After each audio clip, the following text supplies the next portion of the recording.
The blackout curtains in Hut 6 were drawn tight against the night, but the single bulb above the long table still flickered with each shift in voltage. Nora stepped inside, carrying the fresh stack of intercept sheets, her fingers already cold from the walk across the compound.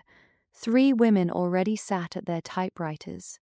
The supervisor, a brisk man in civilian tweed, glanced up only long enough to nod toward the empty chair at the end. "Late arrivals go to the bottom of the pile," he said. Nora set the sheets down without answering. She had learned that silence sometimes bought her an extra minute of attention. She pulled the top page toward her and began to scan the columns of 5-letter groups, pencil already moving. Halfway down the second sheet the pattern appeared, the same 2-letter combination repeating every 7th group, always on the same frequency band. She marked it lightly, then checked the log number against the previous day's traffic. The sequence held. "This one," she said, keeping her voice level. "The operator logged the same drift 3 nights running." The supervisor crossed to her chair and leaned over her shoulder. "Transcription only, miss. Leave the guessing to the officers." Heat climbed Nora's neck, but she kept her pencil steady. She had heard the same dismissal in every room she had ever worked. Across the table, a man in naval uniform looked up from his own logbook. His eyes moved from her marked line to the frequency column and back again. He did not smile, but something in his posture changed, a small shift of recognition. "The frequency drifted half a kilocycle each time," he said quietly. "Same operator's signature."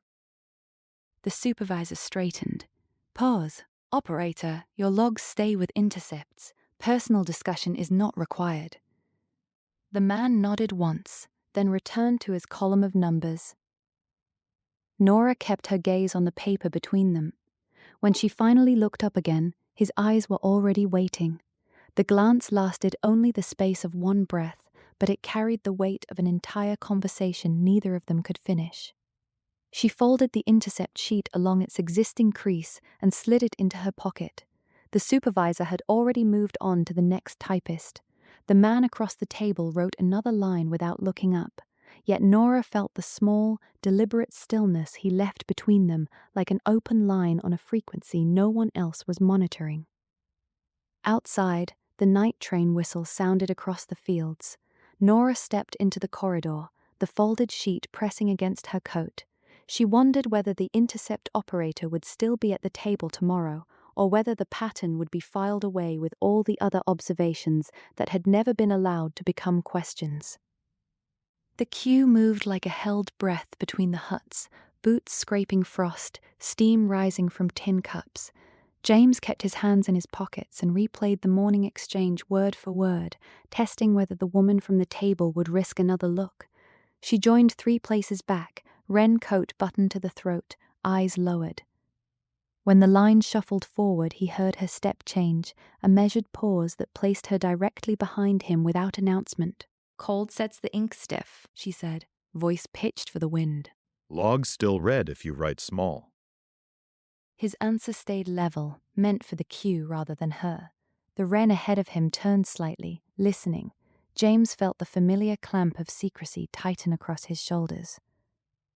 "The 7th group held yesterday's frequency." "The 7th group held yesterday's frequency." Nora kept her gaze on the steam rising between them. "I checked it twice on the spare sheet." "Twice is safer than once." He passed her his cup without looking, an ordinary courtesy that let her fingers brush the rim where his thumb had rested. The wren beside them shifted her weight. "Whispering won't warm the tea faster," she said, half amused, half warning. "Just checking the count." Nora answered, tone light enough to pass. "Same count as last night." James accepted the cup back and felt the faint pressure of her pencil stub left inside the handle. The kettle hissed. Someone laughed farther down the line. For 3 steps forward, neither of them spoke, the silence carrying more than the words had. "After blackout, the path behind Hut 4 stays clear." She spoke so softly the sentence might have been meant for herself. "I finish at 2200. "I'll bring the marked sheet." The wren moved away with her own cup.